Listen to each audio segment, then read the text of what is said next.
지난 한 주간도 감사하시면서 사셨습니까? 혹시 다른 사람은 몰라도 나는 감사할 게 없어요. 감사하고 살고 싶은데 나에게는 감사할 게 없어요. 혹시 그렇게 생각하시는 분 계십니까? 그렇다면 믿음을 점검해야 합니다.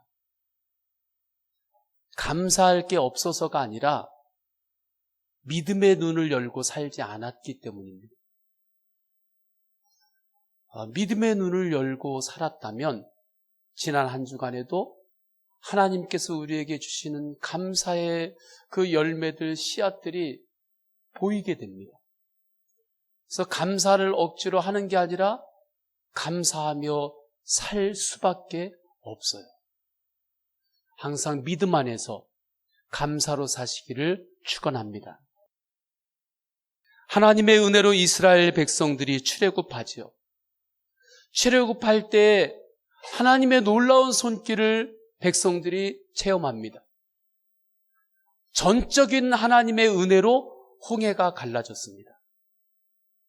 이스라엘 백성들이 자기들의 힘으로 그 홍해 바닷길을 가를 수도 없었고 건널 수도 없었습니다.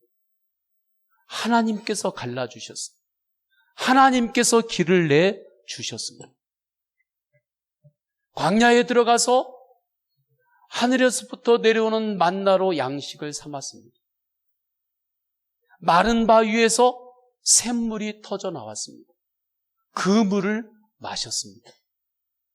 그러니까 이스라엘 백성들은 여러 가지 하나님의 이 손길 은혜의 경험 가운데서 나의 삶의 모든 것들은 하나님으로부터 옵니다. 이 하나님의 절대 주권 신앙이 형성이 되었습니다. 이것이 분명했어요.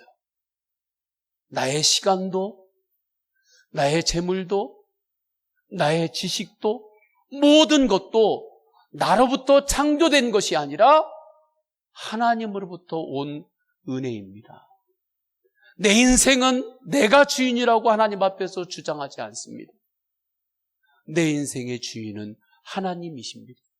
그래서 하나님께서 나에게 주신 모든 것들을 이제는 하나님 뜻대로, 시간도 하나님 뜻대로 관리하고, 하나님이 주신 물질도 하나님의 뜻대로 지혜롭게 사용하고, 나의 생각, 나의 꿈도 하나님의 뜻대로 꿈을 꾸고 그렇게 살겠습니다. 그 고백이 분명했습니다. 하나님은 이 고백, 이러한 삶의 태도를 항상 잊지 말라고 선악과를 에덴 동산에 만드신 겁니다. 이 열매는 네가 먹으면 안 된다. 그렇게 하심으로 에덴 동산에 있는 수많은 열매들을 사람들이 자유롭게 먹는다 할지라도 선악과의 열매만은 네가 먹으면 안 된다 하시는 그 말씀을 통해서 에덴 동산에 있는 모든 열매들이 하나님의 은혜임을 잊지 않고 살아가도록 하시려고 하나님께서 그렇게 하신 거죠. 그런데 사단이 인간을 설득했습니다. 그 열매를 먹어라. 그 열매도 네 것이 될 수 있다. 그 열매를 먹으면, 선악과의 열매를 따 먹으면 너도 하나님처럼 될 수 있다. 무슨 말이에요? 네가 네 인생의 왕이고 네가 네 인생의 주인이 되어서 이제는 하나님의 뜻과 상관없이 내 마음대로 즐기고 내 마음대로 살 수 있다는 겁니다. 얼마나 주체적인 발상입니까? 이 논리에 아담과 하와가 넘어갔습니다. 이 논리에 넘어가서 선악과를 내 것으로 삼았죠. 따먹었습니다. 하나님을 떠나서 사는 것이 이제 더 행복할 것이라고 생각했습니다. 이 논리는 아버지를 떠난 탕자의 논리죠. 인간은 하나님을 떠나면 절대 행복할 수 없습니다. 왜냐하면 내 존재 자체가 하나님의 형상으로 지음을 받았기 때문이죠. 나무가 땅에서 뿌리가 뽑혔는데 어떻게 그 나무가 꽃을 피우고 열매를 맺을 수 있겠습니까? 사단의 논리에 따라서 하나님을 떠나서 살 때 어떠한 일이 일어났습니까? 가인과 아벨, 그 형제 사이에서 싸움이 일어났습니다. 살인이 일어났습니다. 노아 시대에 온 세상에 죄악이 만연했습니다. 인간의 모든 기술과 그 당시의 힘을 총동원해서 한 것이 바벨탑을 쌓은 겁니다. 이 바벨탑을 저 하늘 끝에까지 내 힘으로 쌓으리라. 그것은 무엇입니까? 인간이 하나님처럼 되겠다고 하는 것이고 충분히 하나님처럼 될 수 있다고 자신감이 있었던 겁니다. 그렇게 바벨탑을 쌓아 나갔을 때 오히려 그 교만 안에서 인간들 그 삶 안에는 극도로 그 혼란한 그 혼돈이 드러나게 생기게 되는 거죠. 성경을 보면 하나님을 떠난 사람들에게서 발견되지 않는 것이 있습니다. 그것은 감사입니다. 감사가 발견되지 않아요. 하나님으로부터 떠나고 나의 모든 것들이 하나님의 은혜임을 고백하지 않으면서 인간은 감사를 잃어버립니다. 이러한 성경의 역사 안에서 하나님께서는 또다시 은혜를 베푸시죠. 처음에 말씀드렸던 출애굽 사건입니다. 애굽에서 종살이하던 백성들을 하나님께서 자유케 하십니다.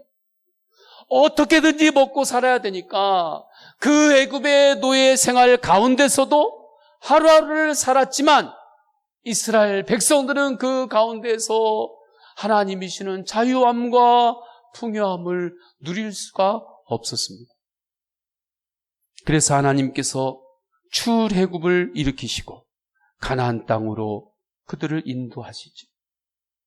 그리고 하나님께서 가나안 땅으로 이스라엘 백성들을 인도하시고 그 적과 꿀이 흐르는 그 땅의 축복을 주시려고 하실 때 하나님께서 영적인 안전장치를 하나 마련하십니다. 가나안의 축복을 받을 만한 준비를 하나님께서 이스라엘에게 시내산에서 시켜요. 그 준비시키는 그 시내산에서의 하나님의 그 말씀의 핵심 중에 하나가 뭐냐면 감사입니다. 하나님이 가나안의 축복을 주시는데 감사의 그릇이 없으면 그 축복을 사람들이 받지 못한다고 하는 것을 아신 거죠. 그래서 감사해라. 감사를 잃어버린 사람, 감사를 잃어버린 가정, 감사를 잃어버린 백성은 망합니다.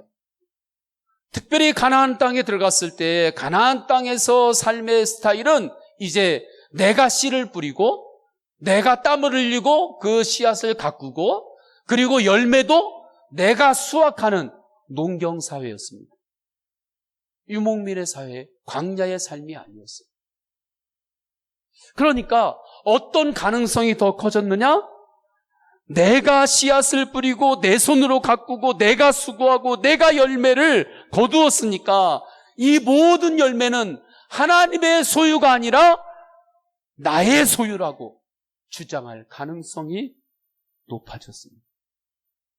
하나님을 떠난 안정, 하나님을 떠난 행복, 그 모든 것들을 추구할 가능성이 너무나 커지는 거예요. 그래서 하나님께서 주시는 축복에는 양날의 검입니다. 할렐루야.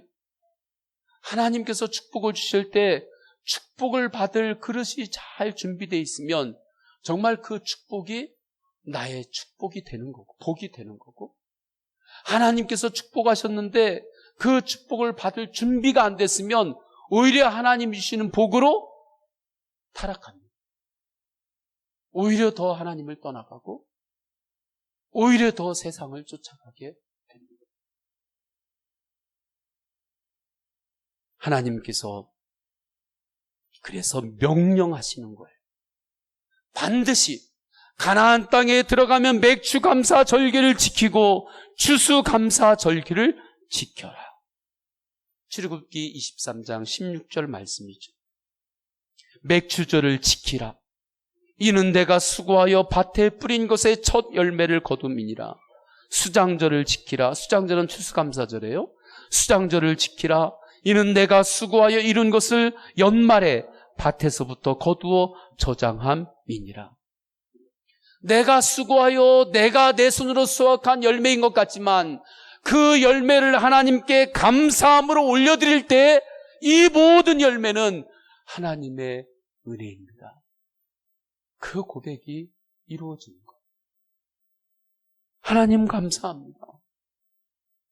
우리가 광야를 지나 이 가나안 땅 이곳까지 올 수 있었던 것은 하나님께서 인도하신 하나님의 은혜의 손길 때문입니다.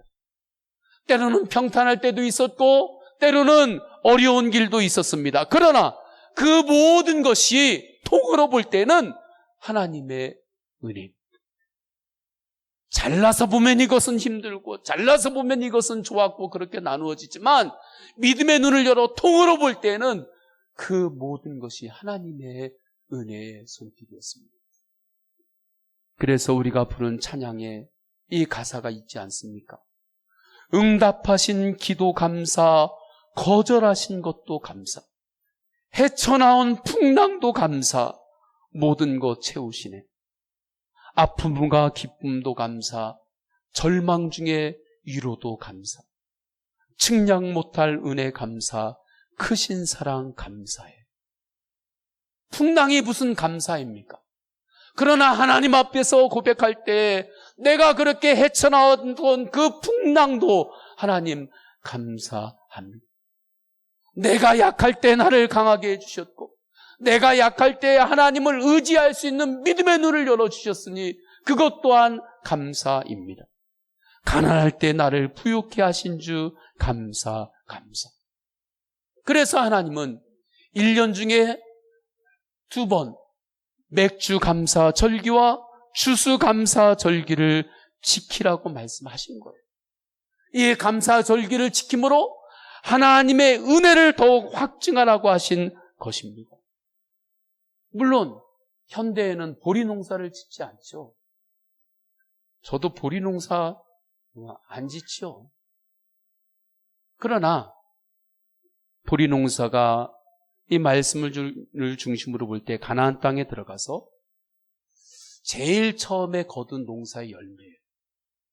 그러니까 전반기의 농사의 열매인 겁니다. 그래서 맥주 감사의 의미는 1월부터 6월까지의 삶을 인도하신 하나님께 감사하는 것이고 7월부터 12일까지 12월까지 1년의 후반기도 하나님께서 나를 인도하실 것을 믿고 미리 감사하는 겁니다.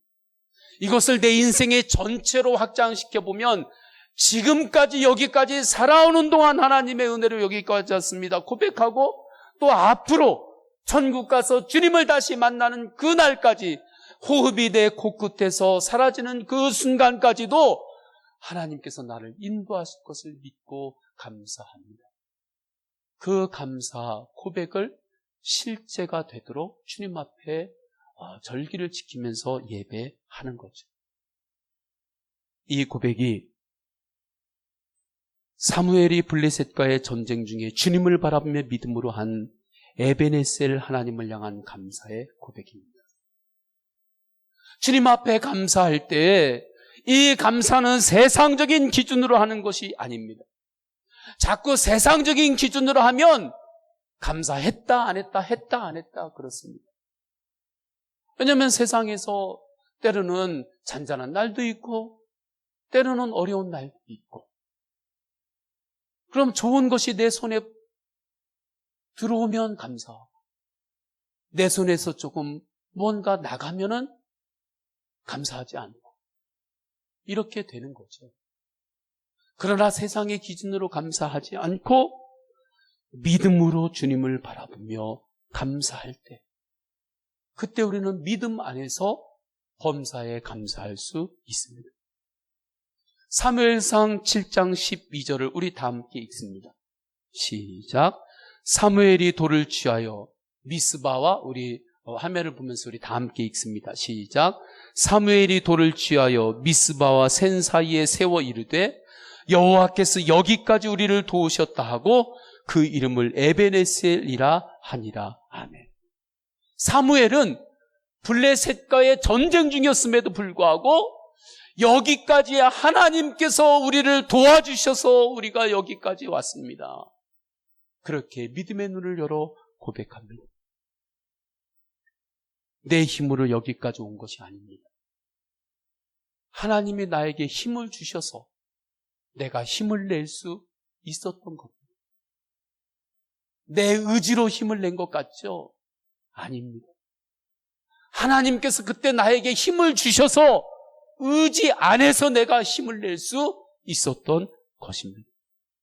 사무엘은 그 진리의 눈이 열렸고, 그래서 여기까지 하나님께서 나를 도우셔서 내가 여기까지 왔습니다. 하나님은 에베네셀의 하나님입니다. 고백해요. 그때 하나님은 사무엘에게 더 큰 풍성함으로 그를 지키십니다. 그 내용이 사무엘상 7장 13절이에요. 우리 다 함께 또 읽겠습니다. 시작. 이에 블레셋 사람들이 굴복하여 다시는 이스라엘 지역 안에 들어오지 못하였으며 여호와의 손이 사무엘이 사는 날 동안에 블레셋 사람을 막으시매. 지금까지 인도하신 하나님께 믿음으로 감사하니 하나님의 손이 이제는 사무엘의 평생 동안을 지켜주시고 인도하셨습니다. 이것이 감사의 신비고 감사의 축복입니다. 그래서 저는 우리 성도님들이 감사에 인색하지 않기를 축원합니다. 감사에 인색하면 안 돼요. 하나님 앞에서도 감사에 인색하면 안 되고, 또 세상 가운데서 살아갈 때에도 감사에 인색하지 않기를 축원합니다. 믿음으로 감사를 고백하십시오. 우리 한번 해볼까요? 주님의 도움으로 제가 여기까지 왔습니다. 아멘. 이게 정말 믿어지십니까? 믿음은 주님의 도움으로 제가 여기까지 왔습니다 하는 것을 교리로 아는 것이 아니라 이 말씀이 정말 믿어지는 겁니다. 그리고 이 말씀이 믿어지니 이 말씀을 믿는 믿음으로 앞으로도 사는 거예요. 하나님 아버지 앞에 믿음으로 하는 감사가 여러분의 인생을 지킵니다. 주님 앞에 믿음으로 하는 감사가 여러분의 가정과 가문을 지킵니다. 다른 것이 여러분을 지키는 게 아니에요. 감사가 여러분을 지킵니다. 하나님 아버지 앞에 믿음으로 감사를 할 때 그것은 무엇과 같냐면, 농사로 말한다면 저 하늘이 땅이에요. 옥토예요. 하늘이 옥토고 믿음으로 감사할 때 씨앗을 어떻게 심느냐? 우리가 이 세상에서는 땅에다 이렇게 허리를 숙여가지고 이렇게 심잖아요. 땅을, 고개를 이렇게 하고. 그런데 감사는 뭐냐면 고개를 들어서 하늘을 보고 하늘에다 씨앗을 심는 거예요. 그러면 하나님의 때에 반드시 감사의 그 씨앗이 자라게 되고 감사의 풍성한 열매를 맺게 됩니다. 그렇다면 정말 주님만을 바라보며 믿음으로 감사하는 성도에게는 어떤 내적 증거가 있을까? 우리가 입술로 감사합니다, 하나님 감사합니다 할 때 우리 안에 내적인 증거가 형성이 돼요. 그 은혜가 차고 넘치게 됩니다. 첫 번째는 뭐냐면, 우리가 에베소서 강해를 하기 때문에 이 에베소서 말씀을 통해서 우리가 깨닫기를 원하는데, 첫째는 우리 안에 소망이 충만하게 됩니다. 소망으로 살게 돼요. 감사는 무엇과 연결되느냐? 소망으로 연결이 됩니다. 18절이죠? 우리 18절을 다 함께 읽겠습니다. 시작. 너희 마음의 눈을 밝히사 그의 부르심의 소망이 무엇이며 성도 안에서 그 기업의 영광의 풍성함이 무엇이며. 사도 바울은 지금 감옥에 갇혀 있죠? 감옥 생활은 그에게 큰 도전이었습니다. 그가 감당할 수 없는 생활의 무게였습니다. 그런데 그러한 가운데서도 사도 바울은 감사했습니다. 에베소서 5장 20절에서도 이렇게 고백해요. 범사에 우리 주 예수 그리스도의 이름으로 항상 아버지 하나님께 감사합니다. 어떻게 이런 일이 일어날 수 있을까? 감사하기 힘든 삶의 무게 앞에서도 어떻게 입에서는 감사를 고백할 수가 있을까? 그 이유는 그의 심령 안에 하나님의 부르심의 소망이 있었기 때문입니다. 하나님이 주시는 소망. 그 소망은 구원의 소망입니다. 천국의 소망입니다. 죄를 가지고는 누구도 천국에 갈 수 없죠. 더럽게 오물을 묻힌 밥그릇 가지고 있을 때 그것 위에 부모가 밥을 담아주지 않죠. 씻어야 그 밥그릇에 밥을 담아주잖아요. 그것처럼 우리가 죄를 가지고 그 더러운 죄를 그대로 유지한 채 하나님이 주시는 천국의 그 축복을 받아 누릴 수가 없어요. 그래서 천국에 갈 수 없습니다. 그런데 인간은 누구나 다 죄인이에요. 그러면 어떻게 천국에 갑니까? 하나님께서 정해놓으신 방법대로 주 예수 그리스도께서 십자가에서 우리의 죄값을 다 담당하시고 우리의 죄를 다 용서하신 그 은혜를 믿는 믿음으로 우리가 구원받고 천국에 가게 됩니다. 세상의 돈으로도 안 되고 지식으로도 안 되고 권력으로도 하나님 앞에서의 우리의 죄가 용서함 받을 길도 없고 깨끗하게 정결함을 받을 수도 없습니다. 오직 나의 죄를 대신해서 십자가에서 죽으신 예수 그리스도의 그 사랑을 믿는 믿음으로 죄사함을 받습니다. 이것이 복음인데 사도 바울은 이전에는 이 복음을 믿지 못했어요. 이 복음이 받아들이지 않았습니다. 사도 바울은 예수 그리스도의 십자가의 죽음을 보았습니다. 십자가의 죽음도 알고 있었습니다. 그러나 그는 예수 그리스도의 십자가의 죽음을 어떻게 해석했느냐? 신성 모독죄로 죽은 한 젊은이의 그 십자가라고 그렇게 해석했습니다. 그렇게 여겼습니다. 예수님을 믿는 스데반의 순교도 보았습니다. 그 순교도 보았을 때 그 사도 바울은 그 당시에 예수님께 속아서 예수님을 따랐던 한 사람의 광신도의 죽음으로 여길 뿐이었습니다. 그래서 그 후에 사도 바울은 예수 믿는 사람들을 더 무시하고 더 욕하고 그들을 잡아들이는데 앞장섰죠. 어느 날 그날도 예수 그리스도를 믿는 사람들을 잡아들이기 위해 다메섹을 향하여 달려가고 있었습니다. 그런데 다메섹 도상에서 자기를 부르시는 예수님의 음성을 듣습니다. 사울아, 사울아. 나를 부르시는 예수 그리스도의 음성은 다메섹 도상에서 사울에게만 임한 것이 아니라 지금 우리가 예배할 때에도 주님은 우리 성도님들의 이름을 성령 안에서 부르시고 계십니다. 아무개야, 아무개. 나를 부르신 하나님의 음성은 때로는 말씀으로 임합니다. 때로는 설교를 통하여 나를 향하여 부르시는 하나님의 그 말씀, 하나님의 비전으로 부르시고 하나님의 뜻대로 살기를 원하시는 하나님의 초청으로 부르시고 하는 그 음성이 설교를 통해서 때로는 찬양의 가사를 통해서 기도할 때 성령의 감동 안에서 우리 성도님들에게 끊임없이 임합니다. 사도 바울에게 임했던 하나님의 부르심. 사도행전 9장 3절에서 5절이죠. 사울이 길을 가다가 다메섹에 가까이 이르더니 호련히 하늘로부터 빛이 그를 둘러 비추는지라. 땅에 엎드려져 들음에 소리가 있어 이르시되 사울아 사울아 내가 어찌하여 나를 박해하느냐 하시거늘 대답하되 주여 누구시니까 이르시되 나는 네가 박해하는 예수라. 사도 바울은 충격을 받았습니다. 자신의 세계관에 지진이 일어났습니다. 그렇게 어리석어 보였고 미련해 보였던 십자가가 진리였습니다. 그래서 사도 바울은 예수님이 나의 구세주이십니다.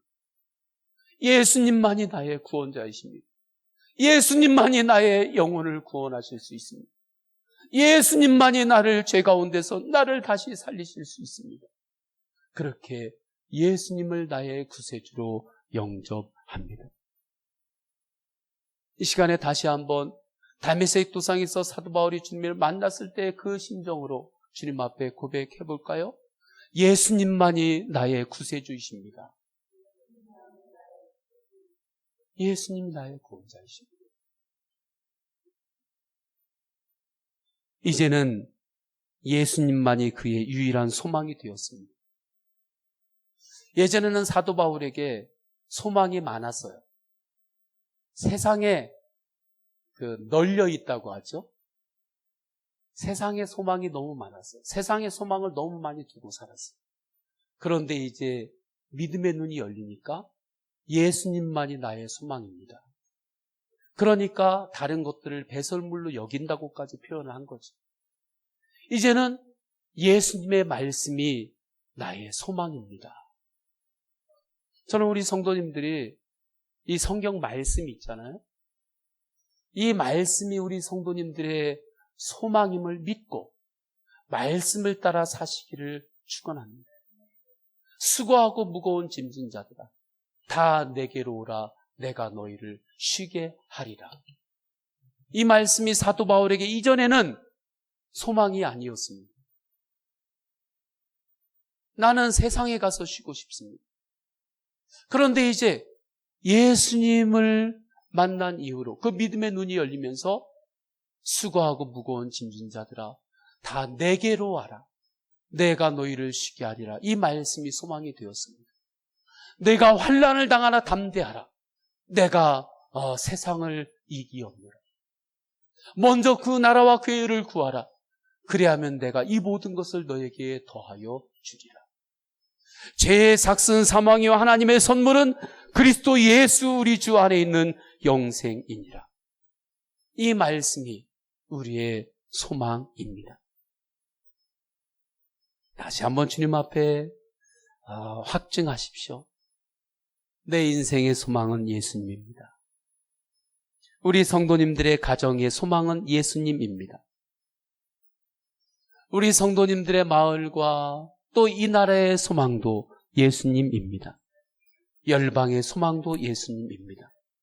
그때 나의 소망 되신 예수 그리스도를 바라보며 나갈 때 소망 되시는 예수 그리스도는 우리를 이 땅에서 부끄럽게 하지 않으십니다.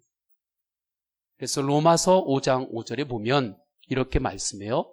소망이 우리를 부끄럽게 하지 아니함은. 나의 영원한 소망이신 예수 그리스도를 바라보면 예수님은 여러분을 절대 이 땅에서 부끄럽게 그렇게 두지 않습니다. 지난 주간에 예수 동행 운동을 하고 있고 예수 동행 일기를 쓰는 그 세미나를 인도하시는 김승혜 목사님이 이제 서울에서 연락하시고 오셨어요. 그분과 식사를 하면서 여러 가지 대화를 했습니다.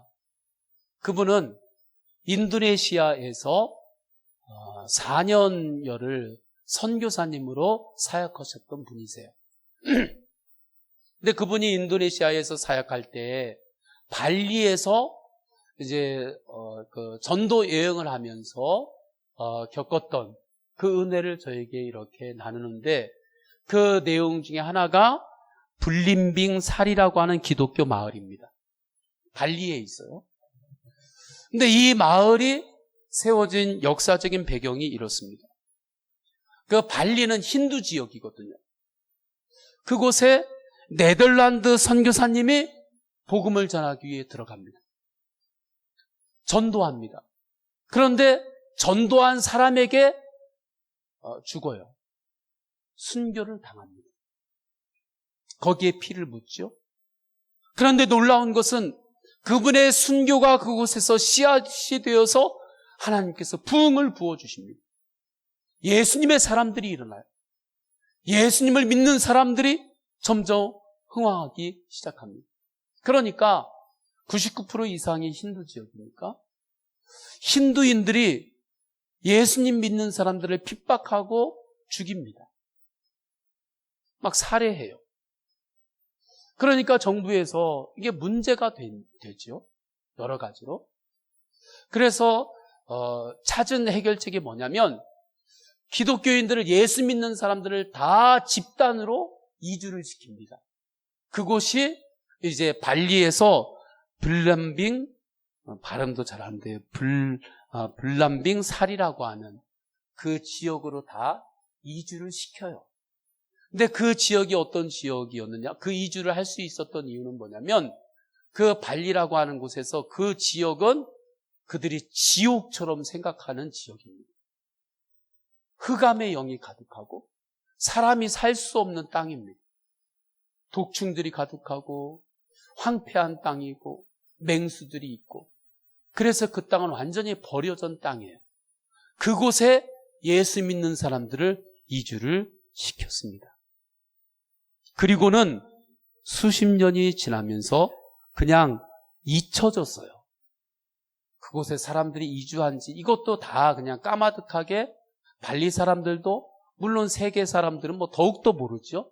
그냥 잊혀진 마을이 되었습니다. 그런데 놀라운 일이 일어납니다. 수십 년이 지났는데 그 발리에서 인재들이 이렇게 나오는데, 수재들이 나오는데 그 마을에서 나오는 겁니다. 아니, 이 마을이 어떤 마을이기 때문에 이곳에서 인재들이 이렇게 많이 나오나? 그리고 그 마을에서 경작한 농산물이 시장에 나왔는데 그 농산물이 최고 상품으로 아주 굉장히 잘 팔립니다. 그러면서 그 마을이 부유한 마을로 변화가 돼요. 그 마을에 범죄율을 보았는데 0%입니다. 아예 0%예요. 그래서 수십 년이 지난 후에 그 마을이 주목을 받습니다. 그래서 발리에 있는 다른 이제 공직에 있는 사람들이 그 마을을 연구하고 배우려고 그 마을을 찾아가요. 탐구합니다. 탐구하면서 내린 결론 중에 하나는 무엇이냐? 마을에 들어갔는데 인도네시아가 그렇게 깨끗하지가 않거든요, 가보면. 그런데 그 마을은 마을도 깨끗하고 땅들이 그렇게 비옥하고 그곳에서 교육이 살아있고 그래요. 어떻게 이렇게 될 수 있느냐? 내린 결론은 예수님 때문이다 하는 것이었습니다. 그 마을에 갔더니 놀랍게 그 마을에 교회가 세워져 있고 각 집마다 집이 있는데 모든 그 자기 개인 집이죠.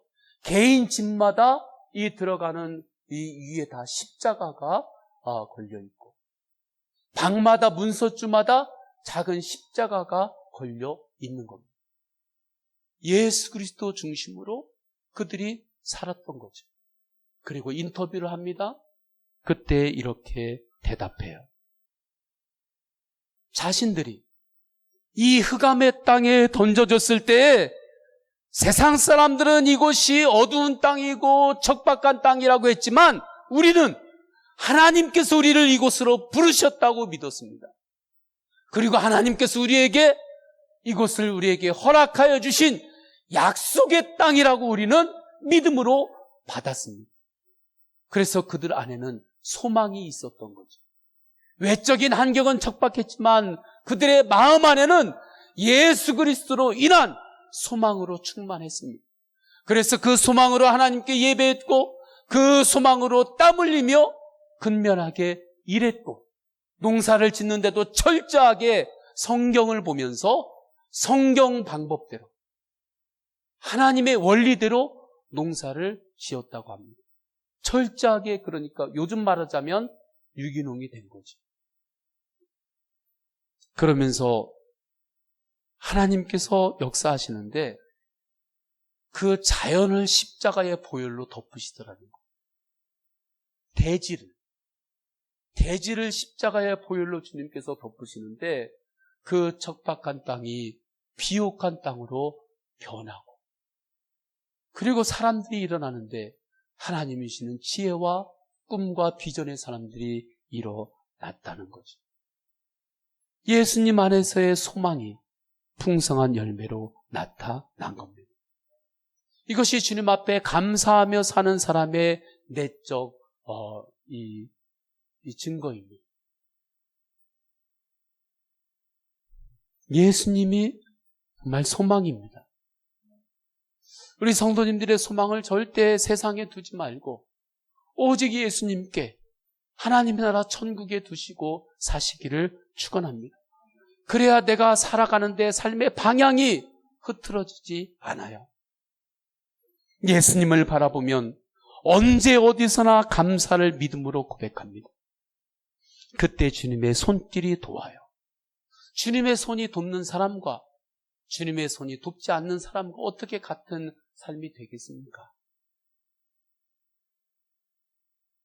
블랑밍사리 그 기독교 마을에 십자가가 있어요.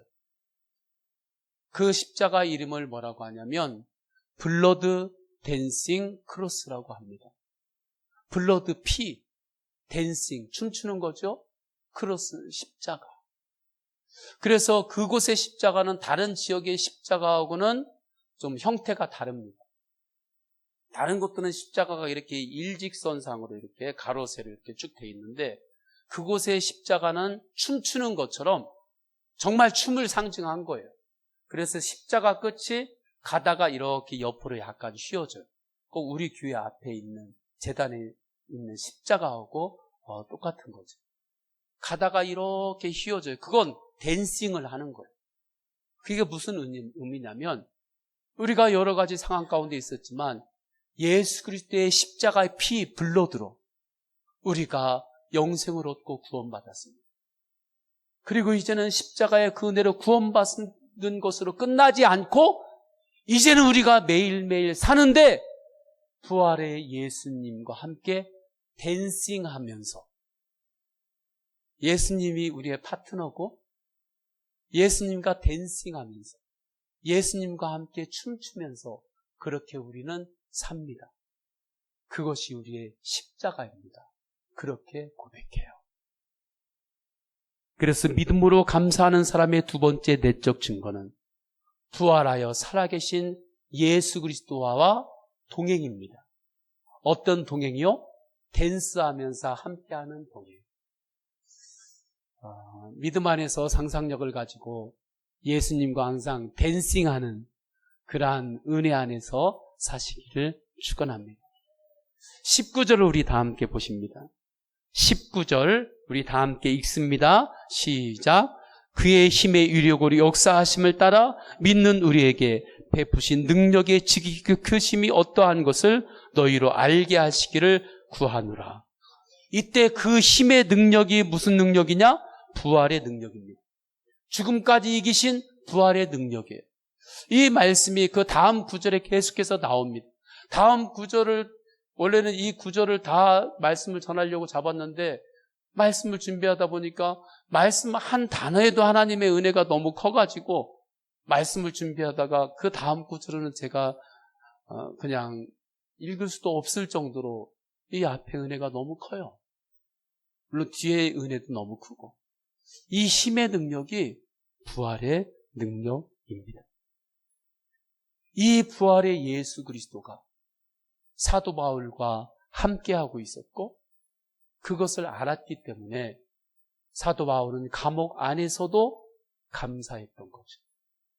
그리고 이 감사가 있기 때문에 사도 바울이 가는 곳마다 감사의 열매가 맺혔습니다. 저는 우리 성도님들이 가는 곳마다 감사의 열매가 풍성하기를 축원합니다. 그래서 우리 성도님들이 가는 곳마다 우리 성도님들과 함께 있는 주변의 사람들이 우리 성도님들을 통해서 그 감사의 열매를 막 따먹어야 돼요. 할렐루야. 야, 저 사람에게 가면 뭔가 감사로부터 나오는 열매가 있구나. 열매가 많은 나무는 사람들이 모여가지고 막 따먹잖아요. 여러분의 가족이 여러분을 통해서 그 감사의 열매를 따먹기를 축원합니다. 여러분의 이웃과 지인들이 여러분을 통해서 하나님 주시는 감사의 열매를 따먹기를 축원합니다. 지난주 월요일에 예수 동행일기 학술 세미나를 참여를 했어요. 그때 해틀 트리니티 신학대학원 대학교에서 영성학 교수로 계시는 이강학 교수님의 강의를 듣는데 제가 은혜를 받았습니다. 그분이 이렇게 표현해요. 조나단 에드워드 목사님이 영적 성장의 길을 중심으로 발제를 하면서 영적 성장은 여행과 같다. 영적 성장은 여행과 같다. 이것은 예수 그리스도와 연합해서 예수 그리스도를 믿을 때 예수 그리스도와 연합함으로 이제 우리 살아가는 인생은 예수님과 함께 여행하는 것과 같다는 것. 단계별로 차곡차곡 올라가는 게 아니라 여행할 때는 여러 가지 일들이 있잖아요. 단계별로 일이 일어나는 게 아니잖아요. 여행할 때는 이런저런 일들이 다 있잖아요. 그러나 여행을 잘하는 사람은 모든 것이 다 여행인 거예요. 그래서 여행을 출발하기 전에 여행사 직원이 이렇게 오리엔테이션을, 여행을 잘하는 방법은 뭐냐? 여행을 시작할 때 모든 걸 다 내려놓고 가십시오. 그러면 여행을 잘하는 겁니다. 정말 여행을 잘하는 사람은 여행을 떠났을 때 때로는 내가 예측하지 못한 상황이 일어나요. 예측하지 못한 사람을 만나기도 해요. 그러면 이것도 여행 중의 일부라고 그것을 또 감사하고 받아들이고 즐깁니다. 때로는 나쁜 일기를 만나요. 갑자기 비가 쏟아져요. 그러면 여행을 잘하는 사람은 이것도 여행 중의 일부라고 하면서 비 오는 날 오히려 분위기 있게 커피를 한 잔 마시면서 그것을 즐깁니다.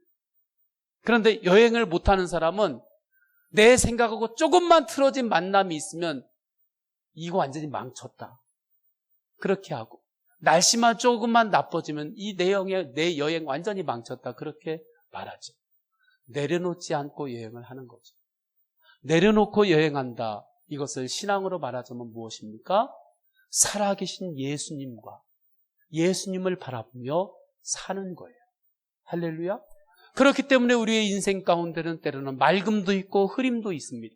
그러나 그 모든 것이 예수님과 함께 여행하는 것이기 때문에 그 모든 것 안에서 우리는 감사를 고백하고 그 안에서 넉넉함으로 또 주님을 바라보며 힘을 내고 하루하루를 사는 거죠.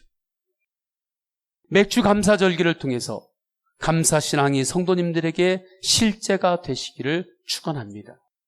에베소 5장 4절에 누추함과 어리석은 말이나 희롱의 말을 하지 말고 오히려 감사하는 말을 하라고 하는 말씀이 있어요. 이 말씀을 아멘으로 받으시기를 축원합니다. 어떠한 상황에서도 소망을 잃지 마십시오. 살아계신 예수님과 동행이 얼마나 감사한지 모릅니다. 성도님들이 믿음으로 감사할 때 그 감사가 성도님들의 인생을 지킵니다. 가정을 지킵니다. 일터를 지킵니다. 그 감사가 풍성함으로 인도하는 시온의 대로입니다. 우리 다 함께 찬양하십니다. 우리 다 함께 찬양할 때 우리 기도하면서 먼저 찬양함으로 나가겠습니다. 우리 먼저 기도하겠습니다. 기도하신 후에 우리 결단의 찬양으로 에베네셀 하나님 찬양을 할 텐데요. 우리 다 함께 기도할 때 주님, 제가 주님 앞에 감사의 삶을 살겠습니다. 믿음으로 감사하겠습니다. 감사가 나를 지키는 것임을 제가 믿고 주님 앞에 말씀을 붙잡고 우리 다 함께 통성으로 기도하십니다. 할렐루야. 하나님 아버지, 나의 지금까지 살아왔던 삶을 볼 때 다른 사람은 몰라도 나는 감사할 게 없다고, 지난 주간을 살았을 때에도 나에게 감사할 것이 정말 있나? 그렇게 살았다면 믿음으로 살지 않았던 겁니다. 또 세상에 소망을 두고 살았던 것입니다. 이 시간에 오직 주님을 바라보며 믿음으로 감사를 고백하며 살겠습니다. 사무엘이 지금까지 나를 인도하신 그 하나님의 은혜에 감사하며 에베네셀 하나님을 고백했습니다. 그때 하나님의 손이 사무엘의 평생 동안을 지켜주셨습니다. 하나님, 우리 모든 성도들이 감사함으로 복을 받고 감사함으로 풍성한 삶을 누리게 하옵소서. 감사로 사명을 감당케 하시고 감사에 인색하지 않게 하옵소서. 주 예수 그리스도의 이름으로 기도드립니다. 아멘.